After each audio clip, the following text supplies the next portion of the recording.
Hi, welcome back to Rambling Roxy's Adventures Through History. Today we're going to kind of continue along the pioneer days and talk about Ohio's transportation system. I know, we think, oh, transportation back in the pioneer days, was that just a horse and buggy? No, they had all kinds of other things to help get them around, but they had to build these systems. So we're going to talk about one of them mainly today and kind of talk about the other one a little bit, and the other one will be in another episode because it's a lot more. And today we're going to be talking about the Ohio Erie Canal System. One of the ways that pioneers were able to get around that I talk about in Twin Adventures in Ohio History is that they used canal systems, and they were able to dig those canals out and transport a lot of goods. So let's talk about that a little bit, and then we'll get into some of cool canal places that you can visit that are still around today, not with functioning canal boats as a way of transportation. But the Ohio Canal System helped increase travel to and through Ohio as it cut the travel time by horse in half. This led to more settlers coming from the eastern United States and to more trade. The success of the mills and the canals went hand in hand. The Ohio Erie Canal connected Lake Erie and Portsmouth along the Ohio River. And there were lots of smaller canals branching out from this main canal to small towns and other larger towns.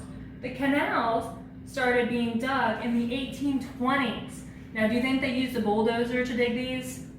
That would be nice, but they didn't have a bulldozer then. They just had horses and people, right? So they actually spent a lot of time hand digging these canals.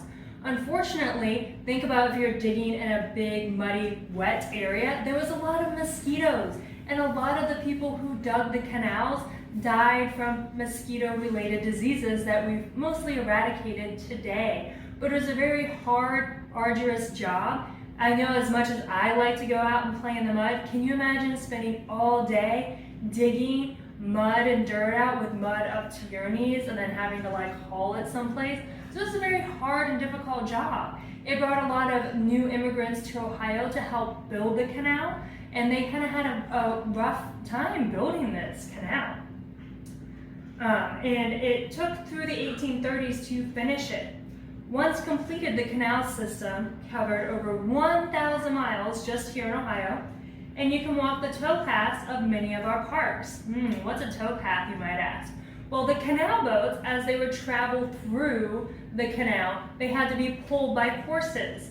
So the canal, it would bring water through so that way you could float boats where there were no rivers, and they kind of made a man-made river. And the locks that they had, the lock would move the water forward, and the horses or the mules would pull the boats forward. And this would allow the boats to continue traveling where there wasn't a natural flow of water to just carry them downstream. Have you guys ever been kayaking and tried to kayak upstream with the water coming at you? You don't get very far very fast, do you? So the canal systems allowed them to move upriver, or where there was no water at all, they had created a canal with water, and they were able to move goods in the direction that they wouldn't normally be able to go, which was really handy for them. Canals were very expensive and took a long time to build, as you can imagine, hand digging all of those out. And many communities did not have access. So when the opportunity for a new kind of travel by railroad came, it quickly replaced the canal system as a way of traveling. And the first railroad connecting Toledo with Adrian, Michigan, which was 35 miles long, was built in 1935. So by the time the canal system got built, taking those 10 long years to kind of get a big system up and running, the railroad had been embedded, and they were able to start laying tracks and kind of displacing this kind of travel, because it's a lot of work to dig all those canals. It's still a lot of work to lay railroad tracks, but not as much work to dig a canal. And it was finished in 1836, and it only took 3 hours to travel 33 miles. So it helped speed up transportation even more than the canal system did. And by the 1850s, railways were largely replacing the canals. However, both of those contributed to the growth of Ohio's population bringing it from